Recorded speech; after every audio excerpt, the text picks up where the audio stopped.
नमस्कार, आप देख रहे हैं सुदर्शन न्यूज। मैं हूं आपके साथ शिखा राणा। बुलेटिन की शुरुआत करेंगे उत्तर प्रदेश की तमाम बड़ी खास खबरों के साथ। खबर यूपी के मथुरा से है। आपको बता दें, मथुरा में श्री कृष्ण जन्मभूमि मुक्ति के लिए जन जागरण में ब्रज 84 को संकल्प यात्रा निकाली गई, जहां छठवें चरण में पुष्टि मार्ग के केंद्र बिंदु स्थल जतिपुरा गोवर्धन पहुंची। सर्वप्रथम वहां इंद्र पूजा 56 भोग स्थल पर मुख्य सेवायक ने भगवान लड्डू गोपाल को विराजमान कराकर सभी भक्तों का भव्य स्वागत किया।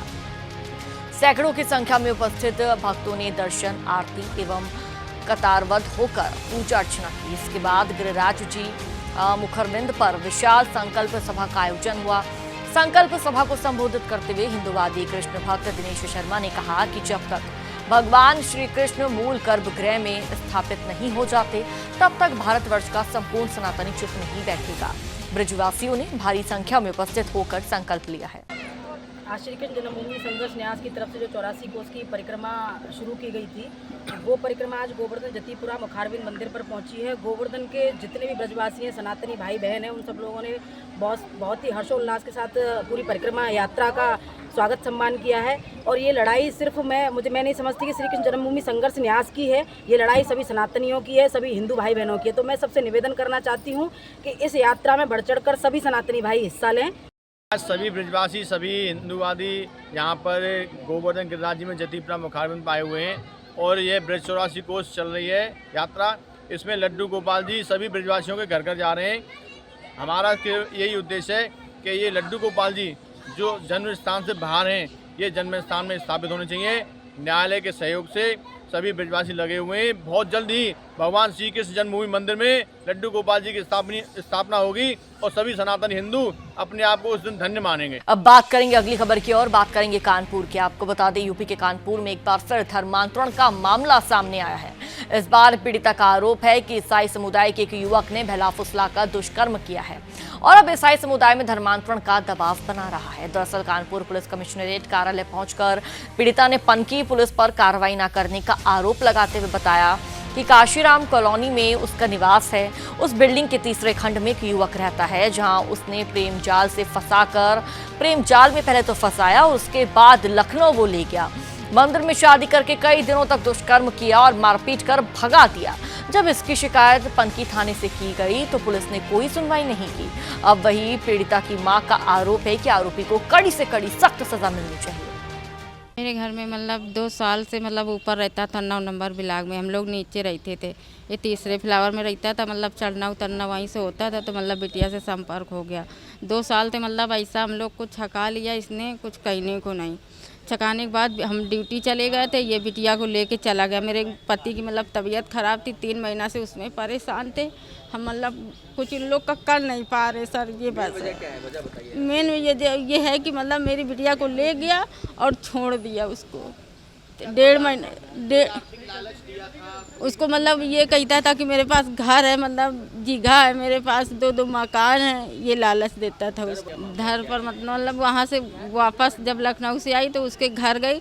फिर उसके घर वालों में मारा पीटा, कह रहे कि ये शादी नहीं मानते हैं जो मंदिर से किया है, और वो का नाम कि जो चर्च से शादी होएगी तब हम रखेंगे। तो बिटिया ने इनकार किया कि हम अपना धर्म नहीं बदल देंगे। तो उसको 11 बजे रात को कॉलोनी में छोड़ गया। क्या कह रही है?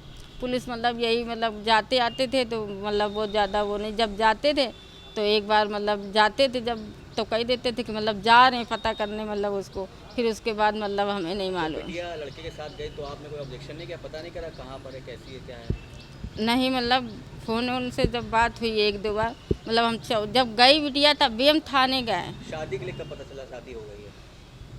शादी 25 उसमें गई है और 18 दो ऐसे कुछ क्या मांग करते हैं आगे? प्रशासन से क्या मांग करते हैं? मांग ये करते हैं कि उसको सज़ा मिले। भैया मेरी बिटिया की ज़िंदगी ख़राब कर दिया। अब इसकी क्या कर सकते हैं हम लोग? गरीब आदमी हम कहाँ से क्या करेंगे? अपनी बिटिया की कहाँ शादी करेंगे, क्या करेंगे बताओ? लड़का इस समय कहाँ पर है? उनके परिवार वाले कहाँ पर है? उनके परिवार वाले जहाँ हम रहते थे वहीं रहते थे, और वहाँ से 2 महीने खाली करके ना नीलगिरी कॉलोनी है वहीं पे, वहीं रहते हैं। आज जनता दर्शन में एक युवती के द्वारा एक प्रार्थना पत्र दिया गया, जिसमें उसने बताया कि उसने एक दूसरे युवक के साथ में अपनी मर्ज़ी से शादी करी थी और कुछ दिन साथ में रहने के बाद उनके बीच में आपस में कुछ विवाद उत्पन्न हो गया। आज उसी को लेकर के वो युवती जनता दर्शन में यहाँ कार्यालय आई थी और वो कह रही थी कि दूसरे लड़के ने उसके ऊपर धर्मांतरण का आरोप प्रयास किया है। प्रथम दृष्टया दोनों लोगों ने जैसा पूछने पर बताया कि प्रथम दृष्टया दोनों हिंदू धर्म के हैं। बाकी अन्य जांच करे जाने के लिए संबंधित प्रार्थना पत्र एसीपी पनकी को भेजा गया है।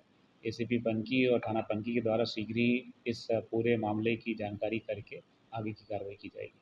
निखिल नाम का लड़का है, उसने अपना नाम निखिल बताया था हमें और फिर उसने मंदिर पे हमसे शादी कर ली और वो बोलता था कि हम हिंदू हैं और शादी करने के बाद 1-1.5 महीने तक की रखा और उसने अब कहा कि क्रिश्चियन धर्म से मतलब कर लो और हिंदू धर्म में कुछ नहीं रखा है।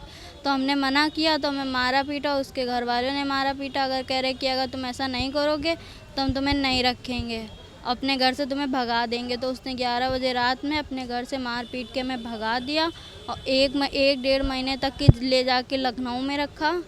फिर उसके बाद कह रहे कि अब हम नहीं रखेंगे। हमने कई बार थाने चौकी में भी कंप्लेन की, वो लोग कुछ नहीं सुन रहे हैं और वो कह रहे कि अगर वो लोग कह रहे हैं कि धर्म परिवर्तन करने के लिए तो तुम कर लो और वहीं और नहीं तो उनकी बात मान लो। शादी कब हुई थी आपकी? अभी 28 अप्रैल।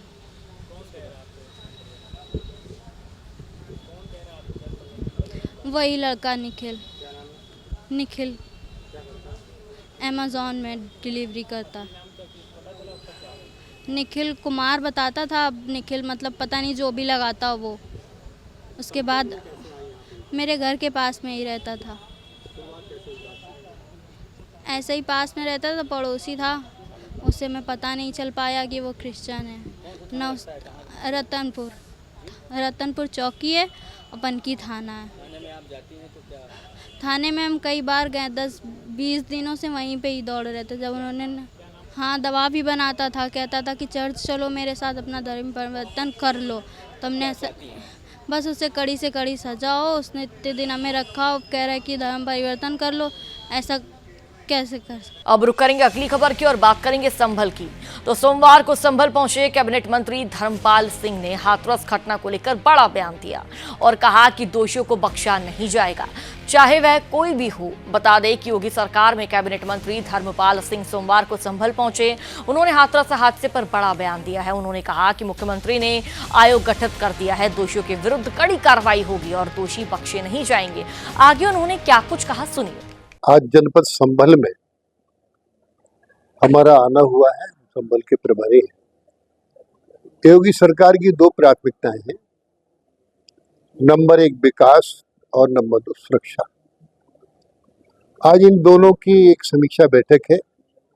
इससे पहले एक शासन की प्राथमिकता में एक वृक्ष मां के नाम, तो हमने यहाँ वृक्षारोपण किया है और जनपद संभल की हरितिमा बनी रहे तो लक्ष्य के सापेक्ष वन विभाग के द्वारा सामाजिक सहयोग से वृक्षारोपण किया जाएगा। आज समीक्षा बैठक में कानून व्यवस्था के साथ साथ वृक्ष के लगाने के बारे में, और इस समय ये जिला कुछ बाढ़ से भी प्रभावित है, तो अभी पूरी समीक्षा नहीं हो पाई है। जिलाधिकारी ने अवगत कराया है कि जहाँ जहाँ संबंधित क्षेत्र हैं वहाँ बाढ़ चौकियाँ स्थापित कर दी गई हैं, अलर्टनेस घोषित कर दी गई है। यदि कहीं किसी गांव को कहीं शिफ्ट भी करना होगा तो उसके प्रबंध कर लिए गए हैं। स्वास्थ्य, शिक्षा, सुरक्षा, इन सब की चाक चौबंद व्यवस्था हो, इसके बारे में भी पूरा समीक्षा के विषय लिए जाएंगे। यूपी में जनपद चंदौली पुलिस को आईजीआरएस से प्राप्त सभी 100% शिकायतों का निस्तारण करने पर प्रथम रैंक मिली है। आपको बता दें कि पुलिस अधीक्षक चंदौली आदित्य लांघे अधीनस्थों को लगातार निर्देशित करते नजर आ रहे हैं और यहां पर अपराध एवं अपराधियों के प्रति प्रदेश सरकार और शासन की शून्य सहनशीलता की नीति पर काम भी किया जा रहा है। तो वहीं जनपद चंदौली पुलिस ने कानून व्यवस्था के साथ ही शिकायत सुनवाई और निस्तारण में उत्तर प्रदेश में पहला स्थान प्राप्त किया। अधीक्षक चंदौली महोदय के निर्देशन में चंदौली पुलिस द्वारा थाना स्तर व क्षेत्राधिकारी कार्यालय पर जनता की समस्याओं को सही ढंग से सुनकर समयबद्ध, त्वरित एवं गुणवत्तापूर्वक निस्तारण करने के फलस्वरूप जनपद चंदौली को आईजीआरएस में प्रथम स्थान प्राप्त हुआ है। पुलिस कार्यालय से भी फीडबैक लेने पर आवेदकों ने अपनी समस्याओं के निस्तारण में संतुष्ट होना बताया है। आगे भी इसी प्रकार जनता की समस्याओं के निस्तारण के लिए एसपी सर द्वारा सभी को निर्देशित किया गया है। बात कानपुर की कर लेते हैं। यूपी के कानपुर में पूर्व सैनिक की पत्नी के इलाज में लापरवाही बरतने से मौत हो गई है, जिसके चलते कानपुर शहर के प्रतिष्ठित मधुराज अस्पताल के खिलाफ मामला दर्ज किया गया, जिसमें अस्पताल डायरेक्टर समेत 8 डॉक्टर्स के खिलाफ पुलिस जांच कर रही है। मुकदमा दर्ज होने के बाद से ही हॉस्पिटल में खलबली मची हुई है। दरअसल कानपुर के स्वरूप थाना क्षेत्र में सेना से रिटायर्ड जवान की पत्नी का इलाज चल रहा था। आरोप है कि हॉस्पिटल के डॉक्टरों की लापरवाही से उनकी पत्नी की मौत हो गई। मधुराज हॉस्पिटल जो है उनके खिलाफ मुकदमा लिखा गया है, जिसमें मधुराज हॉस्पिटल पार्टी हैं, डॉक्टर देव लूम्बा जो है प्रबंध निदेशक हैं वो पार्टी हैं, डॉक्टर बीपीएस राठौर हैं न्यूरोलॉजिस्ट हैं वो हैं, डॉक्टर फरीदी, डॉक्टर अमित गुप्ता जो कि वहाँ के न्यूरोसर्जन हैं, और doctor Shripad, doctor Anand Singh, doctor विनय सचान, इन सब के खिलाफ मुकदमा हुआ है, जो कि आज ACJ जूनियर डिवीज़न 8 में दर्ज करा गया है, जिसकी तारीख अगली है 22 जुलाई। वो और मामला ये है कि मेरे जो क्लाइंट हैं उनके पिताजी आर्मी से रिटायर्ड थे, जिसकी वजह से उनको ex serviceman contributory health scheme के तहत लाभार्थी थे, उसके उनको लाभ मिलता था इलाज के लिए। उनकी जो पत्नी थी उनको अचानक से उनकी तबीयत ख़राब हुई, जिसके लिए उनको इलाज के लिए पहले ले गए 7 एयरफोर्स हॉस्पिटल, जहाँ से उनको रेफ़र कर दिया गया एम्पैनल हॉस्पिटल मधुराज के लिए। वहाँ पे जब उनको लेकर के गए तो वहाँ पे उनके इलाज में लापरवाही बरती गई, उनके इलाज में देरी करी गई, जिसकी वजह से उनकी मृत्यु हो गई। जी एक्चुअली ये मैटर 27/2 का मैटर है। मेरी मम्मी को अचानक चक्कर आने लगे थे, तो उनको क्योंकि मेरे डैडी 7 आर्मी से रिटायर्ड हैं, इसलिए मैं ECH स्कीम के अंडर इनको मम्मी को 7 हॉस्पिटल ले गए। वहाँ से उनको रेफ़र कर दिया गया मधुराज हॉस्पिटल के लिए, जहाँ पे मम्मी के माइंड में खून आने की शिकायत बताई गई। तो उसमें मधुराज हॉस्पिटल के डॉक्टरों द्वारा जानबूझकर लापरवाही बरती गई। उनको पहले दिन से मालूम था कि मम्मी के माइंड में खून आ रहा है, ब्रेन में खून आ रहा है, लेकिन वो जानबूझकर अपना बिल बढ़ाने के लिए उनको 15 दिन तक खींचते रहे। उनको जब पहले से ही पता था कि एडमिशन के फर्स्ट डे से अगर उनके माइंड में खून आ रहा है तो उसको निकालने के लिए उन्हें कुछ करना चाहिए था। उन्होंने उसके लिए कोई भी एक्शन ना लेते हुए जब तक मम्मी अलाइव रहीं उनको ज़बरदस्ती खींचते रहे और सही ट्रीटमेंट नहीं किया, जिसकी वजह से 12/3 को मेरी मम्मी की डेथ हो गई। बात संभल की। यूपी के संभल में शिक्षकों का प्रदर्शन देखने को मिल रहा है। बता दें कि कलेक्ट्रेट कार्यालय पहुंचे शिक्षकों ने अपनी 7 सूत्रीय मांगों को लेकर डिप्टी कलेक्टर को ज्ञापन सौंपा है। बायोमेट्रिक मशीन के जरिए स्कूल में ऑनलाइन उपस्थिति को लेकर शिक्षक मित्र और शिक्षकों ने भारी संख्या में एकत्र होकर कलेक्ट्रेट परिसर में प्रदर्शन किया। कहा कि मांगे पूरी न होने पर बड़ा उग्र आंदोलन किया जाएगा। मेरा नाम है रविंद्र कुमार खारी। भैया आप कलेक्ट्रेट कार्यालय पहुंचे, क्या है मामला?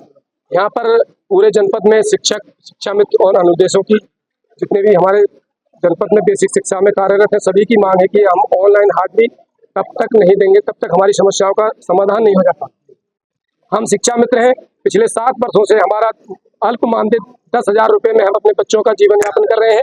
अपने बूढ़े माँ बाप की दवाई नहीं करा पाते, बच्चों की पढ़ाई लिखाई नहीं करा पाते, अपने कपड़े नहीं बना पाते। मात्र 10,000 में इतनी महंगाई में कैसे शिक्षा मित्र अपने परिवार को चलाए, अनुदेशक मात्र 9,000 रुपये में कैसे अपने परिवार को चलाए। इनकी समस्या की तरफ सरकार ध्यान नहीं दे रही है और ऑनलाइन हाजिरी जबरदस्ती थोपी जा रही है, जबकि शिक्षक प्रतिदिन स्कूल जाता है समय से, उसमें समय भी लिखता है कि मैं 7:15 पे स्कूल गया हूँ। लिखने के बाद भी सरकार को फिर भी एक तीसरी आंख लगा दी गई है, जिसकी आवश्यकता नहीं थी। शिक्षक हमेशा से ईमानदारी से बच्चों को पढ़ाता है, स्कूल भी जाता है और लगातार प्रतिदिन अपने समय से आना समय से जाना उसका रूटीन है। शिक्षक को इस ऑनलाइन हाजिरी का विरोध यह है कि इनकी समस्याएं बहुत सारी हैं, उनका समाधान है नहीं। स्कूलों के प्रांगण में पानी भरा हुआ है, तो इनका समाधान नहीं होगा तब तक उत्तर प्रदेश में शिक्षकों ने बीड़ा उठाया सभी संगठनों ने कि हम ऑनलाइन हाजिरी नहीं देंगे। और शिक्षा मित्रों के साथ तो बेहद नाती है कि मात्र मानदेय भी उन्हें 10,000 रुपये समय से नहीं मिल रहा है। तो मुख्यमंत्री को हमारी समस्याओं का समाधान करने के बाद में ऑनलाइन हाजिरी से हमें जोड़ा जाए, इससे हम ऑनलाइन हाजिरी से विरक्त रहेंगे। पूरा मामला ये है कि शिक्षक इसलिए विरोध में है फीस रिकॉग्नाइजेशन के में कि हमें अन्य विभागों की तरह ना तो EL मिलती है, अन्य विभागों में 30 EL मिलती है। अगर हमारे घर परिवार में माता पिता का कोई देहांत हो जाता है तो हिंदू धर्म के अनुसार 13 दिन में उसकी 13वीं होती है। हम उसका कार्य कैसे कर पाएंगे? और ऊपर से आप फेस रिकॉग्नाइजेशन थोप रहे हैं। अगर कोई एक्सीडेंट हो जाए तो 15 मिनट अगर शिक्षक लेट है तो उसका पूरे दिन का वेतन चला जाएगा, पूरे दिन का वेतन कट जाएगा। और जबकि आपने देखा होगा अभी वहाँ पे इलाहाबाद में प्रयागराज में 85 कर्मचारी अधिकारी परसों गैर हाजिर मिले हैं, उन पे कोई वो नहीं है, जबकि हमारे ऊपर ये थोपा जा रहा है फेस रिकॉर्ड। जबकि माननीय इलाहाबाद हाईकोर्ट ने भी ये मना कर दिया है कि हम जो है ये मतलब अव्यावहारिक है। आप बताइए कहीं कहीं नदी नाले पार करके शिक्षक जाता है, वहाँ पे कैसे कोई हाजिरी लगा पाएगा? 5 मिनट में 10 मिनट भी लेट हो जाएगा तो उसके साथ में ये जाती दोहरी मानदंड जो है वो सही नहीं है। अच्छा, आप यहाँ कलेक्ट्रेट कार्यालय पहुंचे जी, क्या आप जिलाधिकारी मुलाकात करिए? मुलाकात अभी नहीं करिए, हमने 5 तारीख को ईमेल के जरिए हमारे राष्ट्रीय शैक्षिक महासंघ के जिला संयोजक श्री विकास यादव जी ने 5 तारीख को ईमेल भेज दिया है LIU को भी, BSS साहब को भी और अन्य अधिकारियों को। तो अभी तक हमारी कोई यहाँ पे लेने कोई नहीं आया है। वो जो है हमारा ज्ञापन, हम लोग शिक्षक वर्ग हैं, सभी अनुशासित हैं, बुद्धिजीवी वर्ग हैं, हम लोग आज सड़क पे हैं, बच्चों को पढ़ा लिखा कर DM कलेक्टर बनाते हैं और हमारे साथ आज ये हो रहा है कि हम लोग सड़कों पे आए हुए हैं। तो आपकी मांग पूरी नहीं होती जी, क्या करेंगे? अगली हमारी मांगें अगर नहीं पूरी होंगी तो पूरे प्रदेश में अनिश्चितकालीन हम लोग निर्णय हमारा संगठन लेगा। हम हड़ताल करेंगे, धरना प्रदर्शन करेंगे और जो भी हमारा संगठन निर्णय लेगा हम कलमबंद हड़ताल भी करने के लिए बाधित होंगे। मेरा नाम गिरीश यादव है, मैं उत्तर प्रदेश प्राथमिक शिक्षा में संगठन जिले का अध्यक्ष हूँ, पश्चिमी उत्तर प्रदेश प्रभारी हूँ। मैं आप कलेक्ट्रेट कार्यालय पहुंचे जी, मामला क्या है? मामला यह है कि शिक्षा मित्र और शिक्षक हो सभी लोग ऑनलाइन हाजिरी का विरोध कर रहे हैं, क्योंकि सरकार को जब पूरी तरीके से ABSS से लेके BSS सभी हैं, सभी लोग विद्यालय चेक करते हैं, विद्यालय चेक करने के बाद सभी लोग उपस्थित पाए जाते हैं। शिक्षण कार्य बहुत अच्छा चल रहा है प्राथमिक विद्यालयों में। इतना अच्छा काम होने के बाद भी उनको क्या आवश्यकता पड़ी कि ऑनलाइन हाजिरी लखनऊ से उसकी वो होगी, लखनऊ से होगी तो अन्य विभागों में बहुत से लोग हैं, ग्राम विकास अधिकारी भी है, जिलाधिकारी कार्यालय, भाभी किसी आपकी व्यवस्था करें। नहीं हुई है, कुछ नहीं होगा। लेखपाल और ग्राम विकास अधिकारी को गाँव में लोग पहचानते नहीं। अरे 6-6, 7-7 महीने हो जाते, ग्राम विकास अधिकारी लोग जानते नहीं, लेखपाल को जानते नहीं। लेखपाल फोन से ही पूरी सूचना लेकर लिख देता है, उसके खिलाफ कोई कार्रवाई नहीं होती। केवल शिक्षकों को चोट समझ रखा है सरकार ने। अगर सरकार इस तरह समझती है तो नहीं हो पाई। वो आज वहाँ प्रभारी मंत्री आए हुए संभल में और कोई अधिकारी यहाँ पे नहीं है। और यहाँ पर जो ज्ञापन लेंगे LIU को कितनी देर से आप यहाँ पे हमें 2 घंटे हो गए।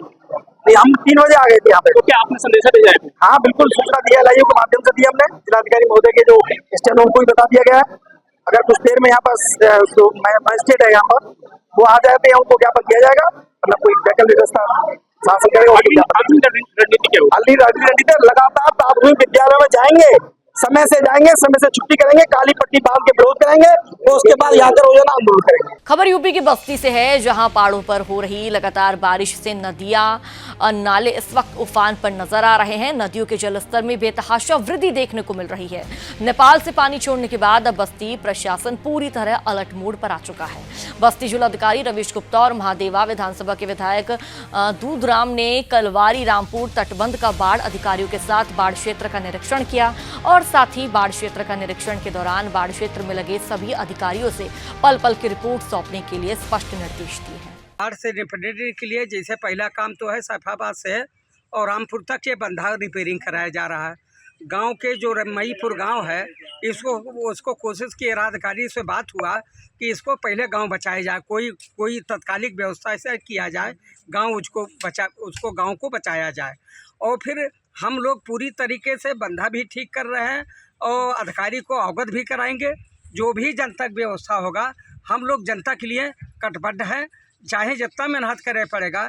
चूँकि जनतक बादौलत हम विधायक हैं तो हम यही कोशिश, हम तो हमेशा क्षेत्र में बने रहते हैं कि कहीं कोई कमी हो अधिकारी के अवगत कराएं और उसी हिसाब से अधिकारी काम करें। हमने सब चीज़ें अवगत करा दिया जी। आज बाढ़ के दौरे पर आपसे जिलाधिकारी से भी मुलाकात हुई है? हमसे जिलाधिकारी के अभी 5 मिनट के पहले मुलाकात हुआ है, हमने उनसे अवगत कराया। जिलाधिकारी के चूँकि नेपाल पानी छोड़ दिया है, हो सकता भया या स्थिति आई जाए तो उसको खतरे के निपटने के लिए पूरी व्यवस्था प्रशासन से किया जाए। तो उन्होंने कहा हमारे पास सारी व्यवस्था है, अगर कोई ऐसे स्थिति आती है हम हर व्यवस्था के लिए हम तैयार हैं और पूरी तरीके से करने के तैयार हैं। डीएम से मेरी बात हुआ। बात कानपुर की, तो कानपुर में भारी बारिश के चलते शहर के कई इलाकों में जल भराव हो रहा है। बताते चले कि बीते दिनों सड़क हादसे में एक टेम्पो चालक की जल भराव के चलते मौत हो गई। वहीं दूसरा अधिकारी, यहाँ पर यह आपको बता दे तो वहीं दूसरी ओर अधिकारी कागजों में बरसात के पानी को फिलहाल मार्ग में नहीं आने दे रहे हैं। हालांकि जिस जगह हादसा हुआ वो सड़क पीडब्ल्यूडी में आती है और उसी घटनास्थल पर जाकर महापौर ने मौका मुआयना किया। देखिए क्या कुछ कहा कानपुर की महापौर ने, सुनिए। बीते दिनों जलभराव के चलते गड्ढा नहीं दिखा, ऐसे में एक चालक की मृत्यु हो जाती है, टेम्पो चालक की। आज नगर निगम में बैठक है, महापौर हमारे साथ है, क्या कहेंगे? मुझे जब पता चला कि वो टेम्पो वहाँ पलट गई, मैं आज सुबह ही, जबकि वो रोड मेरी नहीं थी, पीडब्ल्यूडी की थी, मैंने उधर बात किया। जब वो नहीं आए तो हमने अपने इंजीनियरिंग विभाग से करके सारे गड्ढों को हमने भरवा दिया। जाके आप देखिए, आपको अभी फोटो भी दिखा देती हूँ, सब भरवा दिया। आपने मेहनत की, बैठक लगाई, लेकिन सुदर्शन ये जानना चाहता है कि क्या बरसात आज उत्तर प्रदेश में पहली बार आ गई? अधिकारी पहले से क्यों नहीं सतर्क होते हैं? अब देखिए, ये एक बात आपको बता दूं, सतर्क रहते हैं, काम करते हैं, लेकिन कहीं कहीं अब ऐसा होता है ना कि वो स्वास्थ्य विभाग का है, इंजीनियरिंग विभाग का है, कभी इनका है, कभी उनका है। और सबसे बड़ी बात है, हमारे जो ZSO है और उनके पास नीचे जो सफाई नायक कहे जाते हैं, हमें लगता है कि ये लोग काम ही अब नहीं करना चाहते। बताए तो हमने, देखो हमारे यहाँ हम लोग साथ, हमारे बच्चा हमारे साथ काम करता है, ठाकुर साहब जो है पिंटू, हमारे लोगों के यहाँ जो झाड़ू लगाने आती थी तो झाड़ू लगाने के बाद नाली की सफाई रोज करती थी, तो रोज का कूड़ा निकल। अब ये सिस्टम ही खत्म कर दिया। शहरों की जो नालियां पट चुकी हैं उसके लिए क्या खुलवा तो रहेंगे। अब डॉक्टर ने कहा है कि हमें 2 महीने का टाइम दे दीजिए, हम सब करेंगे, तो हमने कहा करिए। धन्यवाद। हरी कथा अनंता, नगर निगम लाख वादे करे, लेकिन फिर भी बरसात में कई कलई खुल के आती है, अफसरशाही की कार्यशैली सामने आ जाती है। क्या उत्तर प्रदेश में ये पहली बार बरसात हुई है? बताया महापौर प्रमिला पांडे ने। कैमरा पर्सन मयंक सैनी के साथ मैं राहुल मिश्रा, सुदर्शन न्यूज कानपुर। यूपी के हरदोई में उत्तर प्रदेश पावर कॉर्पोरेशन ने विद्युत मीटर पर रिमोट लगाकर बिजली की चोरी करने वालों पर बड़ी कार्रवाई की है। सूचना पर उत्तर प्रदेश पावर कॉर्पोरेशन की विजिलेंस टीम ने स्थानीय पुलिस का सहयोग लेकर छापेमारी की। प्राथमिक आकलन के अनुसार 3 करोड़ से अधिक का श्याम इंडस्ट्रीज पर जुर्माना लगना बताया जा रहा है, जहां लाखों के बिल को हजारों में दिखाकर बिजली चोरी का जो पूरा मामला है वो गहराता हुआ नजर आ रहा है। पूरा मामला सामने आया है। बात ओडिशा की। ओडिशा के सुंदरगढ़ जिला के राजगांगपुर शहर में रथ यात्रा 3 जगन्नाथ मंदिरों से अलग अलग निकाली जाती है। लिपलोई जगन्नाथ मंदिर, कुमारकेला जगन्नाथ मंदिर, मधुसूदन कॉलोनी, राधे कृष्ण मंदिर से पूरे विधि विधान के साथ रथ यात्रा निकलती है। रथ यात्रा के पावन पर्व पर अपने मौसी घर जाने के लिए जगन्नाथ प्रभु रथ पर विराजमान होते हैं, लेकिन इस बार मुहूर्त को लेकर भगवान जगन्नाथ अपने बड़े भाई बलराम एवं बहन सुभद्रा को अपने रथ में ही विश्राम करना उनका ये तय हुआ। उन्होंने अपने रथ में ही विश्राम करवाया। तो वहीं भगवान जगन्नाथ की रथ यात्रा मौसी के घर पहुंची। इस अवसर पर भक्तों की अपार संख्या देखी गई है। लाखों की संख्या में भक्त नजर आए। हर साल की भांति इस साल 2 दिन की सरकार द्वारा छुट्टी की गई है और आपको बता दें सरकार द्वारा छुट्टी दी गई है लोगों को, जनता को। पूरे धूमधाम से भगवान जगन्नाथ की रथ यात्रा निकाली गई। अब बात करते हैं बिहार की। बिहार के शिवहर की शिक्षा व्यवस्था एकदम से बदहाल हो चुकी है। यहाँ के सैकड़ों विद्यालयों में 4 दीवारी नहीं है। कई स्कूलों को अपना भवन नहीं है उनके पास, कई स्कूलों के पास भवन तक नहीं है। इसके अलावा जिले के अधिकतर स्कूलों में चाहे वो प्राथमिक स्कूल हो या मध्य विद्यालय, वहाँ बच्चों की बैठने की व्यवस्था नहीं है। इन स्कूलों को डेस्क तक नसीब नहीं होता है, डेस्क तक बच्चों को नहीं मिल पाता है। पीने के पानी और शौचालय को लेकर भी स्कूलों का हाल ऐसा ही है। आपको बता दें कि फुलकाहा शिक्षा का मंदिर विद्यालय है और वहीं जिले शिवहर के डूमरी कटसड़ी प्रखंड फुलकाहा पंचायत में उत्क्रमित मध्य विद्यालय में शिक्षकों की लापरवाही से बच्चों का भविष्य है वो अंधकार में जाता हुआ नजर आ रहा है। शिक्षकों की शिक्षादान के प्रति उदासीनता का असर, इसके कारण महज 1/3 बच्चे बामुश्किल विद्यालय पहुंच पाते हैं और स्कूलों में बुनियादी सुविधाओं का अभाव के चलते, बुनियादी सुविधा है उसका जो अभाव है काफी ज्यादा यहाँ पर नजर आ रहा है और इस अभाव के चलते स्कूलों में 14 शिक्षक है लेकिन शिक्षकों की संख्या नामात्र है। बाउंड्री नहीं है जिसके कारण बच्चे इधर उधर निकलते हैं। बस यही एक कमी है। शौचालय की स्थिति जो गंदगी का अंबार लगा है, बदहाली के यहाँ शुरू हो रहा है, क्या कहेंगे? आउटसोर्सिंग वाले आते हैं 1-2 दिन से, बारिश के कारण। यहाँ बच्चे को देखा जा रहा है कि बच्चे स्कूल क्लासरूम के पानी निकाल रहे हैं। सफाई कर्मी नहीं है क्या इस स्कूल में? वो आउटसोर्सिंग वाले आते हैं। सवाल ये नहीं, सवाल ये है कि क्या बच्चे सफाई कर रहे हैं? क्यों कर रहे हैं बच्चे सफाई? साफ क्यों कर रहे हैं क्लास के समय में? वो बारिश के पानी उनका कहना है कि आप कहे हैं। बच्चे कह रहे हैं कि सर हमें बोले हैं क्लास छोड़ करके जाओ और पानी साफ करो। पानी साफ करने से बात नहीं है। तो फिर पानी क्यों साफ कर रहा है? वो बाद में भी हो सकता है, या फिर उसको आप किसी सफाई कर्मी से बच्चे के क्लास बक करा करके आप उससे सफाई करवाएंगे? नहीं, ऐसे नहीं, आते हैं वो सफाई करने। अब बात बिहार के मुंगेर की, तो मुंगेर में कोतवाली पुलिस को बड़ी सफलता हासिल हुई है, जहां कोतवाली थानाध्यक्ष राजीव कुमार तिवारी द्वारा गुप्त सूचना के आधार पर कंपनी गार्डन के समीप छापेमारी कर 48 लीटर देशी महुआ शराब बरामद की गई है। शराब माफिया भागने में सफल रहा। कोतवाली थानाध्यक्ष ने बताया कि पुलिस को गुप्त सूचना मिली कि एक मोटरसाइकिल पर सवार एक युवक शराब लेकर कंपनी गार्डन की ओर जा रहा है। जब पुलिस बल के द्वारा उस बोरी को खोला तो उसमें 48 लीटर देसी महुआ शराब बरामद हुई है। फिलहाल पुलिस आगे की जांच पड़ताल में जुटी हुई है, कार्रवाई कर रही है। आज सुबह गश्ती पार्टी के द्वारा शराब की वाहन चेकिंग के क्रम में हज़ार प्रकाश उद्यान के पास एक बाइक को चेक करने का रोका गया, तो काफ़ी तेज़ी से भागा, जिसके पीछा करने पर तो उसके पास जो था शराब, उसको गिर करके भाग गया, जिसको हम लोग पीछा भी किए लेकिन वो भागने में सफल हो गया। हम लोग उसकी छापेमारी कर रहे हैं और शराब की जो हम लोग गिनती की है उसमें लगभग 40 लीटर का करीब में शराब है। इस संबंध में हम लोग जाँच कर आशा कर रहे हैं। बात मध्य प्रदेश की। मध्य प्रदेश के धार में Dasai little flower high secondary school RTO अधिकारी ने एक बस जब्त कर 10,000 का जुर्माना लगाया है। सख्त हिदायत दी है। साथ ही अन्य स्कूलों के वाहनों को परिवहन अधिकारी व यातायात पुलिस ने जांचा है। बिना फिटनेस व परमिट के 4 वाहनों को जब्त कर चालान काटे गए हैं। दरअसल मध्य प्रदेश के धार जिला कलेक्टर एवं जिला पुलिस अधीक्षक के निर्देशन में संपूर्ण धार जिले में शैक्षणिक संस्थाओं के द्वारा उपयोग किए जा रहे वाहनों की सघनता से चेकिंग जारी है। सरदारपुर जो अनुभाग है वहाँ पे जितने भी शैक्षणिक संस्थान हैं उनके स्कूलों की जो वाहन हैं हम लोग उनकी चेकिंग कर रहे हैं और ये माननीय मुख्यमंत्री जी के निर्देश भी हैं। तो 1 तारीख से अपने सभी जगह जो है अनुभाग वाइज चेकिंग अभियान शुरू किया। उसी के तारतम्य में आज जो है सरदारपुर जो है हमने चेकिंग की है। 4 स्कूलों में चेकिंग की है, जिसमें एक लिटिल फ्लावर स्कूल है।